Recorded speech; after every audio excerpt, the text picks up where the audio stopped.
So, for the last speaker of this half session, we had from the Informatics and Statistics Science collaboration, Ashish Mahabal, hailing or again probably sitting at Caltech. And Ashish is involved in the Alerce broker and in the ZTF survey. Hi, can you hear me? Yes, and you will have a 2 minute, really 1.5 minute warning.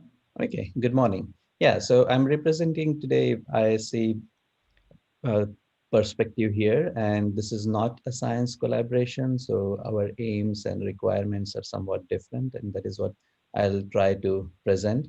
ISC is led by Chad Sheffer and Tom Loredo. There are about 100 members, and we welcome connections with all the other science collaborations.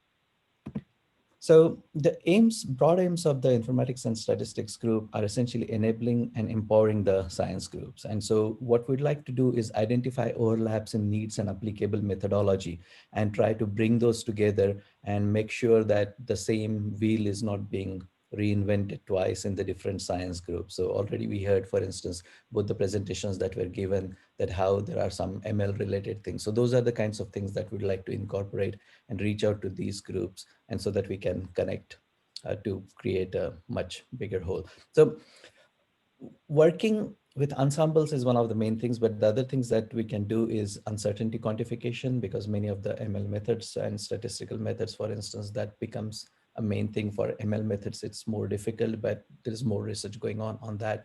And especially with outliers and anomalies, that is where we'd like to emphasize a lot. So as you are finding more and more things, there will be cases that do not lie squarely in the main area that you're looking at, but are related. So those are the ones we'd like to emphasize. And again, the thing that the ISSC group does is connecting with researchers outside of astronomy, especially informatics and statistics. So we are able to bring in perspectives that are not tied into astronomy, but they originate elsewhere and do a lot of transfer learning and methodology transfer and so on. And I know that some brokers are also working with people outside, and that's a very good thing, and more connectivity with these will be a very healthy thing. So what are the requirements from brokers that we have? Of course, what we'd like to have is as much data as possible. That's not always possible, but diversity of the data will be really useful, because if we have images and catalogs and light curves as pertaining to various problems, then what we can try to do is that, figuratively speaking, build a complex hull around that. And then different methods can take whatever you want from there.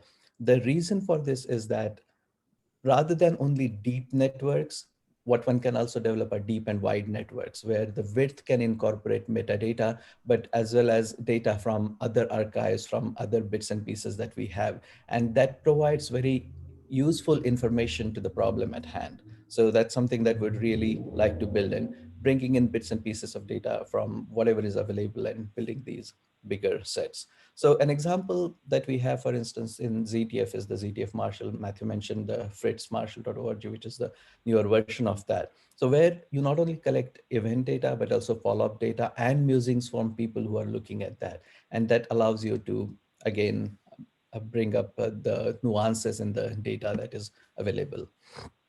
In terms of rapidity for both the informatics and statistics, we don't really need data in 60 seconds on alerts, because many of the methods again work on larger data sets, but also it depends on the science collaborations that and their requirements when they want to talk to us about that. So once the models are built, the inferencing can of course be done ASAP. So once the models are given back to the science collaborations, then as the alerts come in within 60 seconds, then the inferencing can get done per object instantaneously.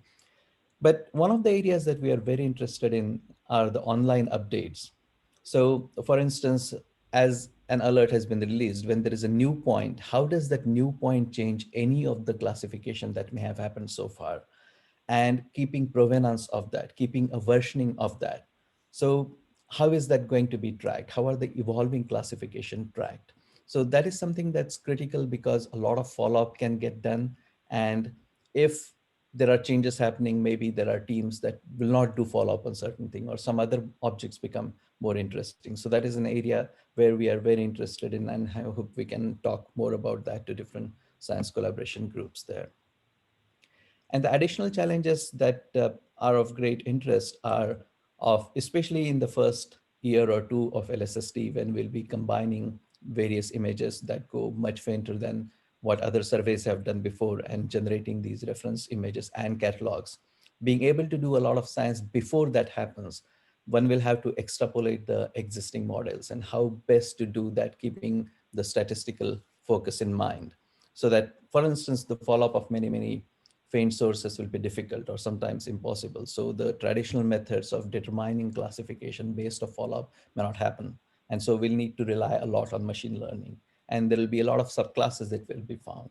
And how can one validate those? How can one explain that? So those are the methods that we'd like to bring together. And there are various possibilities related to that that already exist. There are many emerging ML tools that I would like to mention. For instance, if you take anomaly detection, there have been several papers in recent past from various members of this group and LSST in general. And there is a huge diversity in the methods, even just on anomaly detection itself, and bringing those together to bring out the details again of various data sets that we have there. Or if you take classification, just from the Alerce group, there have been papers, 3 papers in recent types, which use, again, catalog information, stamp information, just one series of stamps or one set of stamps using those. Or in Babamul, we are developing some methods at Caltech. So what you see below here is a t-SNE distribution of variable stars. So what we did is that we developed a series of binary classifiers rather than one classifier that takes all classes into consideration. And using those binary classifiers, we were able to look at the variability in 20 different fields, and that is now being applied to the entire ZTF sky that we observe. So many such possibilities exist, and getting into more details of that is what, again, the ISSC will be in a great position to do for many different teams. The last point that I would like to bring up is that of interpretability. And interpretability is something that is becoming more important, and that's mainly because our models have been getting bigger and denser. I'm overloading the word denser. It's dense in terms of not understanding, but also more power is being packed into these models. And as these models tend to become bigger, there can be a danger of overlearning. And for classes that are easily separable, it's easy to train it and get results. But when you are confronted with data that the model has not seen before, the model is still going to give you an answer. And then if you believe it just like that, then of course you may be making an error. So how to understand what the model is doing becomes more and more critical. Also, the methods that we do have currently for interpretability, most of those methods are post hoc. So you get classifications, and then based on what you have got, you try to explain that. But there are efforts of building the interpretability into the models. That is the CS way, and we are not there yet. It's far from there, but that's the area that the teams, not just ISSC, but external teams are driving towards. And the picture that I have on the right bottom sort of indicates how decision trees are very explainable, but then they are not as powerful as something like deep learning, which is less explainable. And what we'd like to do is that increase both explainability and the power of those models. And I think with that, I'm going to stop and see if there are any questions related to this. And I would like to connect very much with all the other science collaborations. Thank you. Excellent, and thank you for making us gain some time back. Nina, are there any questions for Ashish on the slide? Yes, we have now some questions for all three, for two of the speakers. Sorry, there is no question for Ashish right now. I have one for Paolo and two for Kara. So let's give people a little bit of time to ask question to Ashish, and maybe we can go back to Paulo and then see if there is a question for Ashish in the meantime. I have one, so in any Yes, case, I'll put yes, one. I post them. So do you want to read the question for Paulo? Yes, I just posted it in a chat. The question for Paolo is um, Raul is asking the 300 million quasars you talked about, are these sources you expect to confidently detect and do science with, or do you think they will be in alerts but not confidentially classified? And he's also asking what are the timescales at which these might be classified? Yeah, so that's a good question. The 300 million are, I think, are objects that we will not confidently classify. The number that we were thinking of use for science, and like someone can, France can correct me, is more like 10 million to maybe 50 million if we're being extremely optimistic. Some of the classification comes from looking at the light curve behavior, and AGN often don't do much on daytime scale, so it takes several years. So the first few years, we may not have enough information to really classify what's going on.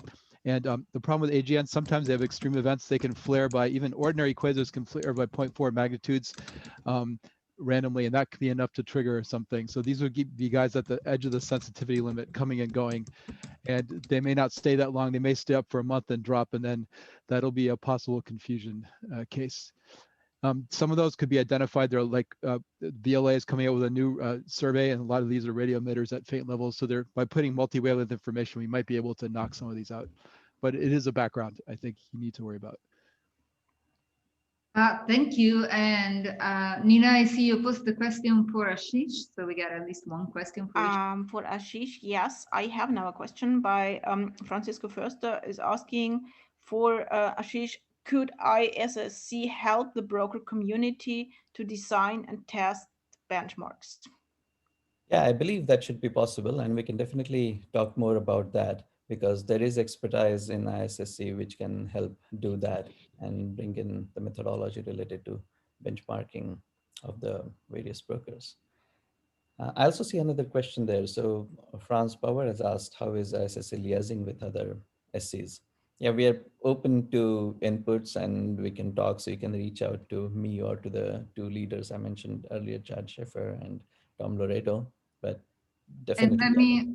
let me give a plug to a community topic and a Slack channel. I don't remember the name of the community topic, but the Slack channel is ISSC Ask the ISSC, where you can ask all of your machine learning and statistics and astroinformatics questions. And I encourage all the people in science collaborations to make more use of these channels. And ISSC is also hosting regular conferences, regular webinars on machine learning topics that are open to all of us. And with that, we are 2 minutes late to end this session and release you for a 3 minutes break.